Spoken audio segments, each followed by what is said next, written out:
Bhagavad Leela, 10th Canto, Chapter 55. Pradyumna Itihas, Leela. The history of Pradyumna, the son of Rukmini and Krishna. Kamadev had previously been burned to ashes by the anger of Shiva. Now, to obtain a new body, he merged back into the body of Lord Vasudeva. We should understand the sequence of events of this chapter. Is that Pradyumna was born prior to Krishna's marriages to Jambavati and other queens. Then the marriages took place, and after that Pradyumna returned home. While the birth of Pradyumna is being described, all of his activities are also recounted, since they deserve to be related. It is seen that when the eternal associates of Krishna, Swayam Bhagavan Sri Krishna, appear in this world, by the Lord's own desire, they assume the reputations of the opulent potencies, vibhutis, Krishna contains within himself, rather than appearing according to their own reputations. This is done so that materialistic men do not raise doubts, and in order to protect the confidential nature of bhakti. Krishna tells Uddhava in 11th Canto, Parokshavada Rishaya Paroksham Mama Chapriyam. The Vedic rishis and seers and mantras deal in esoteric indirect terms, and I am also pleased by such confidential descriptions, Parokshavad. In this way, the Vasu, named Drona, which is Krishna's vibhuti, was merged into Nanda, and Drona's wife, Dara, merged into Yashoda. The demigod Vasu became Uddhav, Indra became Arjun, Yamaraj became Vidura, and Kartikeya became Samba of the 5 Pandavas. Even the Supreme Lord himself appears through the celebrity of his plenary portions, which actually merge within him when he appears. For example, sometimes the Lord of Vaikuntha comes and takes birth in the home of Vasudeva, and sometimes it is Lord Vaman, or Rishi Narayan, or Kshirodakshay Vishnu. In a similar way, Pradyumna, who is the third member of Krishna's eternal fourfold expansion, the Chaturvyuha, appeared according to the reputation of the mundane Cupid, Kamadev, who is contained within himself. That means Pradyumna, and is an expansion of his own opulence. Verse 1 describes Kamadev as an expansion or vibhuti of Krishna or Vasudeva, Vasudevamsho. In Gita, Krishna confirms that he is Kamadev, Prajanas Chasmi Kandarpa. Of progenitors, I am Kandarpa. Gita 10:28.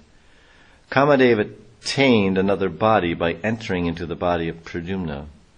This he attained not by his own powers, but by the will of Krishna, the ocean of variegated pastimes. Pradyumna took birth in the womb of Vaidarbhi, Rukmini, from the seed of Lord Krishna, and received the name Pradyumna. In no respect was he inferior to his father. Saeva jata Vaidarabhyam Krishna virya samudbhava. Kamadev thus became famous as Pradyumna. Actually, Pradyumna is part of the Chaturvyuha, with a spiritual Satchidananda body, whereas Kamadev is just a jiva, conditioned soul with special powers.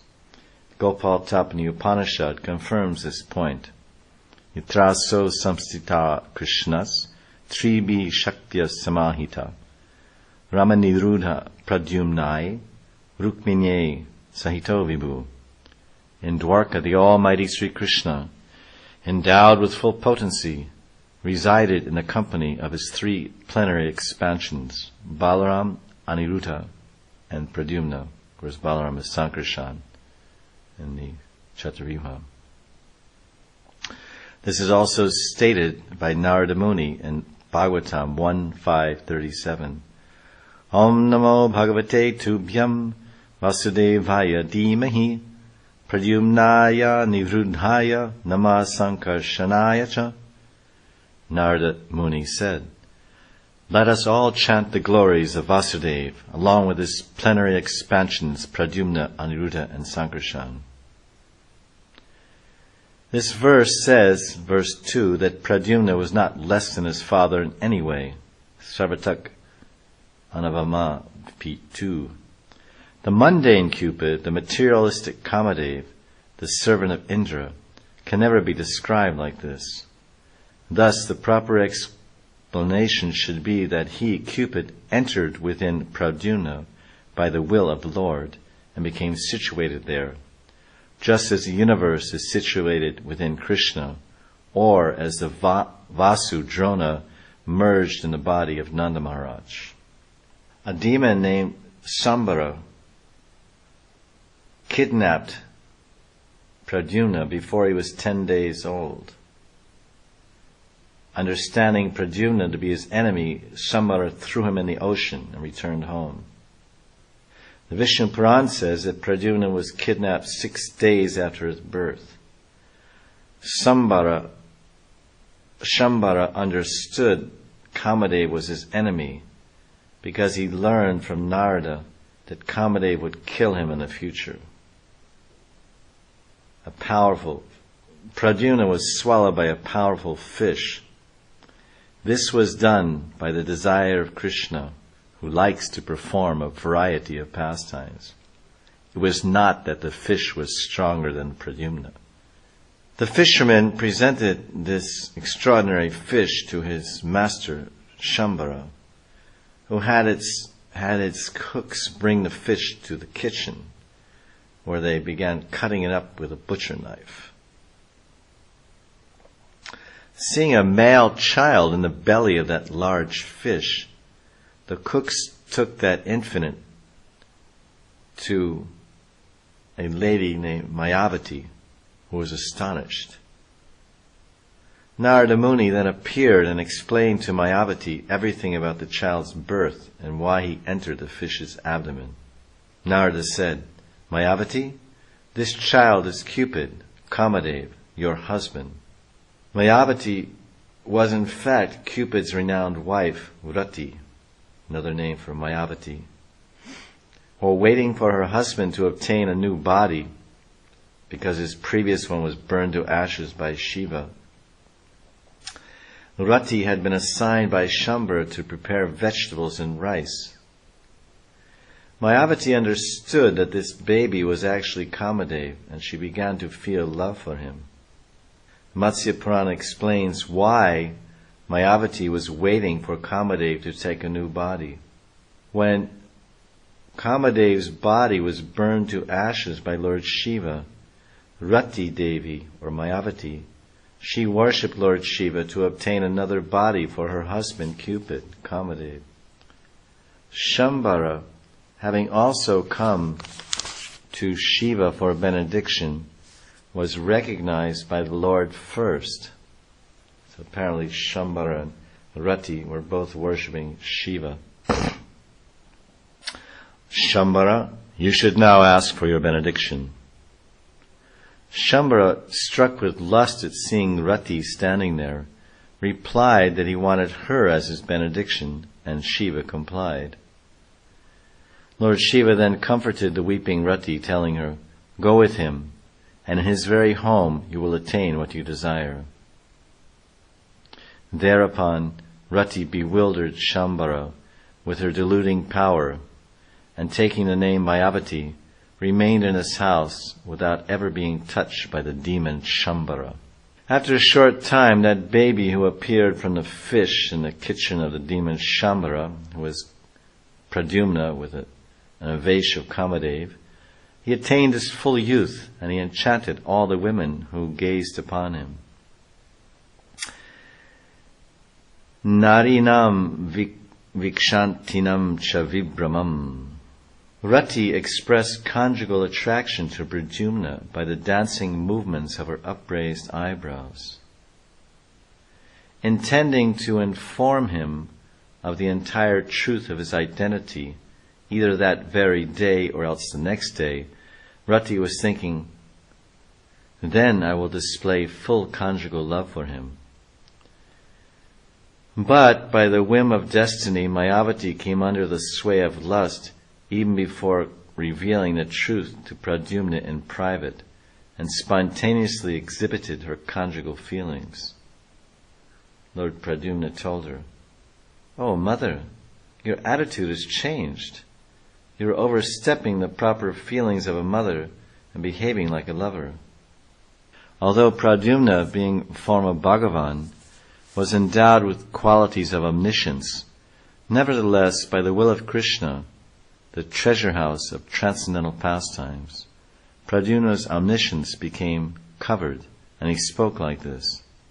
The real meaning of Pradyumna's words is that, "Oh, Rati, you should not have any other tendency than this ecstatic loving attraction you are displaying.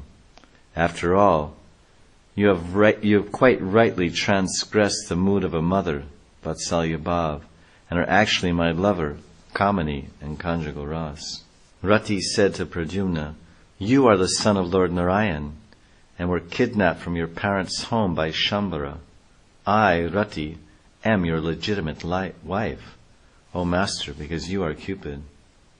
Pradyumna made her, who was formerly Rati, the material wife of the material Kamadev, his wife, by touching her, just as a touchstone transforms objects by contact.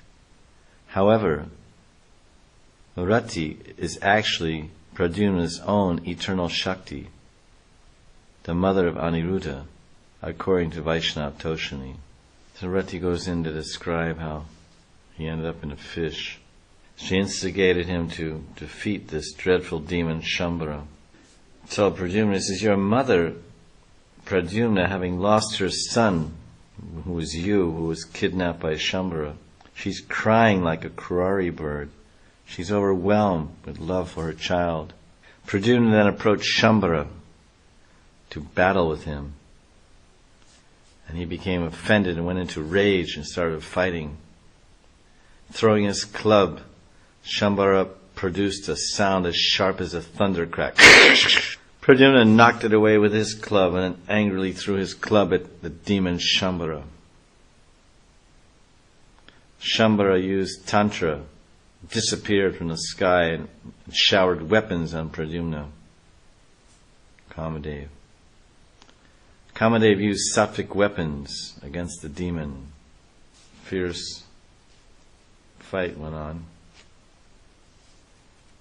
And finally Pradyumna cut off his head. And then the celestials showered flowers, and Pradyumna's wife appeared in the sky and transported him through the airways back to Dwarka. Pradyumna and his wife resembled a cloud accompanied by lightning as they descended from the sky into the inner quarters of Krishna's most excellent palace, which were crowded with lovely women. Pradyumna looked like Krishna with his abundant dark blue curly hair, and the ladies of the palace thought it was Krishna. But they noticed slight differences and realized he was not. The queens approached him and his consort Rati, and seeing Pradyumna, the dark-eyed, sweet-voiced Rukmini remembered her lost son, and her breasts became moist with milk out of Vatsalyabhav. And she said, Who is this? Whose son is this best among men, Naravaidurya? My son, who was taken by some kidnapper, would be of the same age and appearance as this young man.